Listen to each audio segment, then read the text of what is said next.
বন্ধুরা, আজকে আমি সুস্বাদু দারুণ একটি রেসিপি নিয়ে আসলাম।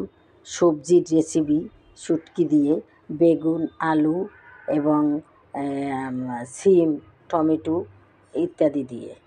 সেই জন্য আমার লাগবে, এগুলো রান্না করতে আমার লাগবে 1 চামচ হলুদের গুঁড়ি, 1 চামচ মরিচের গুঁড়া আর 1 চামচ ধনিয়ার গুঁড়া, স্বাদ মতো লবণ। আর লাগবে পেঁয়াজ রসুন বাটা। আর এই যে শুটকিটাকে ধুয়ে কেটে গরম পানি দিয়ে আমি সুন্দর করে পরিষ্কার করে রেখেছি। টমেটো কেটে রেখেছি, পেঁয়াজ কাঁচামরিচ এটাকে কেটে রেখেছি, রসুন থেতো করে রেখেছি। বেশি করে শুটকির তরকারিতে বেশি পরিমাণে রসুন দিতে হয় বন্ধুরা। এখন আমি এগুলো সব ধুয়ে কেটে পরিষ্কার করে রেখেছি। এখন আমি চুলায় পাতিল বসিয়েছি, সেখানে আমি কিছুটা পেঁয়াজ দিয়ে দেবো, পেঁয়াজটাকে লাল করে নেব। এই যে আমি চুলায় পাতিল বসিয়ে দিয়েছি বন্ধুরা। এখন পরিমাণ মতো তেল দিয়ে দেবো। তেল দিয়ে আমি পেঁয়াজ কুচিটাকে দিয়ে দেবো। বন্ধুরা, এই ধরনের সবজি আমি আগেও করেছি। যাই হোক, এখন আমি এই তো সিম শেষ হয়ে যাচ্ছে বন্ধুরা, কয়েকদিন পর আর সিম থাকবে না। সেই জন্যে আমার মনে চাইলো যে আমি আবার এই রেসিপিটা করি, তাই আমি আজকে এই শুটকি দিয়া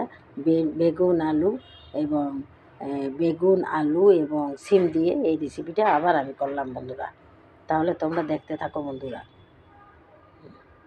পেঁয়াজটাকে আমি একটুখানি ভেজে নেব, সামান্য একটু ভেজে নেব। সামান্য লাল হয়ে গেলে আমি মশলাটা মিক্স করে রেখেছি, সেই মশলাটা আমি দিয়ে দেব। আগে আমি শুটকিটাকেও একটু তেলে ভেজে নেব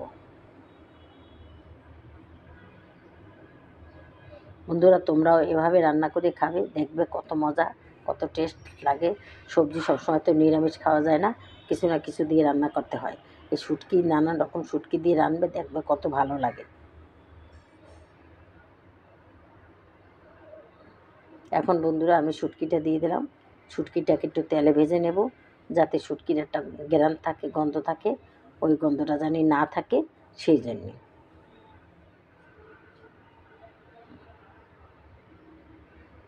প্রায় ভাজা হয়ে গেছে। এখন আমি মশলা ঢেলে দেব, মশলাটা অ্যাড করে দেব।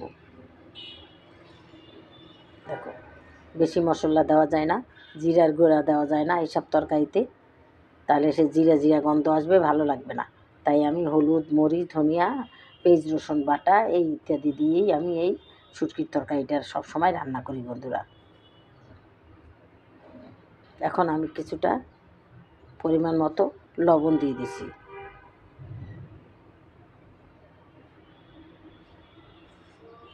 ভালো করে মশলাটা কষিয়ে নেব। যখন দেখবো মশলাটা তেল উঠে গেছে, তখনই ভাববো যে মশলাটা কষানো হয়ে গেছে।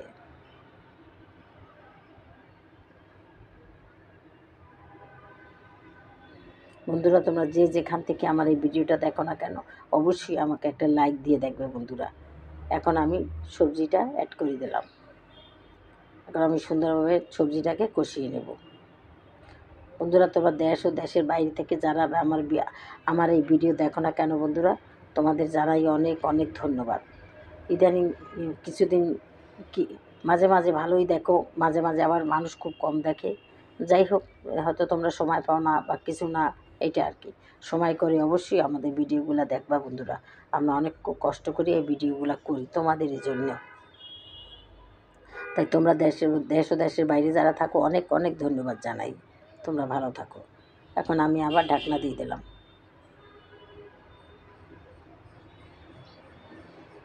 এখন আমি আবার সুন্দর করে নাড়াচাড়া করে নেব।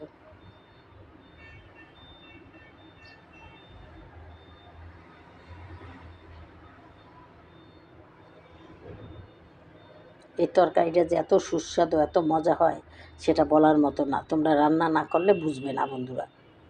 রান্না করে খেয়ে দেখবে, তখনই বুঝতে পারবে।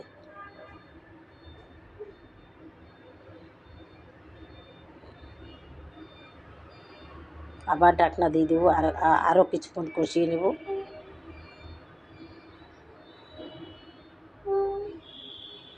প্রায় কষানো হয়ে আসছে বন্ধুরা।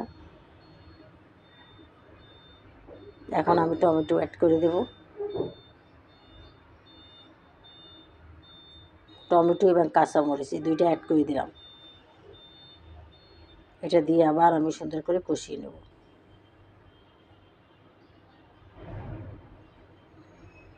এখন আমি পরিমাণ মতো পানি দেবো, বেশি পানি দেবো না বন্ধুরা।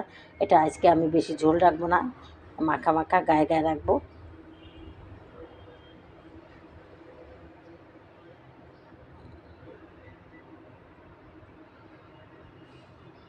এখন আমি ঢাকনা দিয়ে দেবো।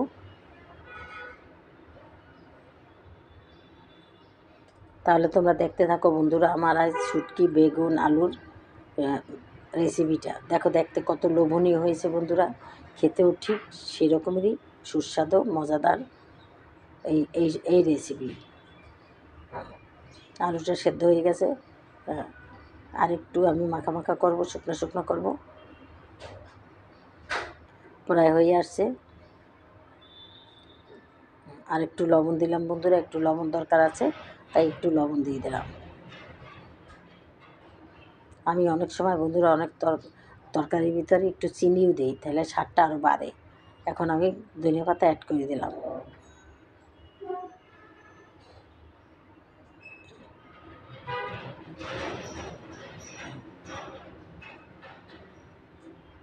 আরও কিছুক্ষণ আমি এটা একটু জাল দিয়ে নেব বন্ধুরা। দেখো বন্ধুরা এই যে আমার তরকারির আসল রূপটা দেখো, তোমাদের কেমন লাগলো।